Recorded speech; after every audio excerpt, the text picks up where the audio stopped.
sais, j'étais comme, c'est tellement souffrant, qu'est-ce que je fais? Ta Ouais. pire date, mettons. Oh mon Dieu, mon voisin. Je pense qu'il faisait partie du terme alpha, là.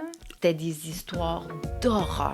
C'est soudainement qu'elle se sent pas bien. Elle se soudainement chie dessus. Elle sort de la douche, le gars l'attend, tout nu, crémé. Est-ce que tu portes parfois le syndrome de l'imposteur? Ben oui. Parce que je me dis, les gens savent ce qu'ils veulent, puis ben écoutons pas moi. Puis quand j'ai confiance en moi, que la vie est belle. C'est l'emphase que les hommes mettent sur le fameux consentement. À leur place, je marcherais sur des œufs aussi. Effectivement, j'ai comme besoin de plaire, même à quelqu'un qui ne me plaît pas. Mais tu te demandais si t'avais pas tendance à aller vers les hommes moins disponibles. Voici le résultat de ma thérapie. Inconsciemment, un homme disponible a le potentiel du sérieux.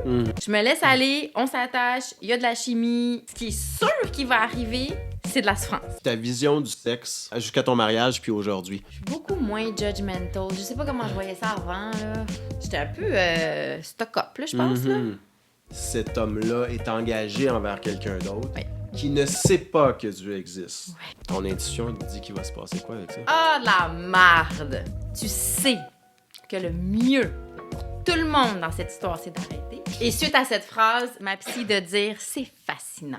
J'en ai parlé à mon ex-ex. Il est comme « sacrifice, c'est quoi, là? Tu vis-tu genre une crise de la quarantaine? » Le gars, mettons que je fréquente, tu le sais, là. Ouais. Il vient d'avoir un nouveau-né. Fait que c'est comme, c'est une famille, là. Tu peux pas attendre sur ton divan d'être heureux. Ça marchera pas. C'est accessible.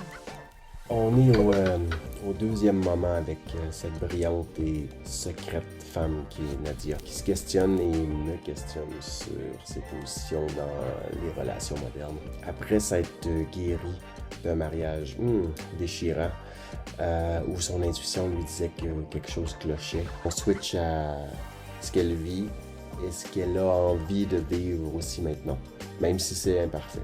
Puis même si elle n'a pas toutes les réponses. De comment elle se protège en datant des hommes indisponibles et même de la recette du bonheur. Nous voilà au deuxième épisode avec Nadia, toujours son faux nom. Parce que ça, c'est une femme.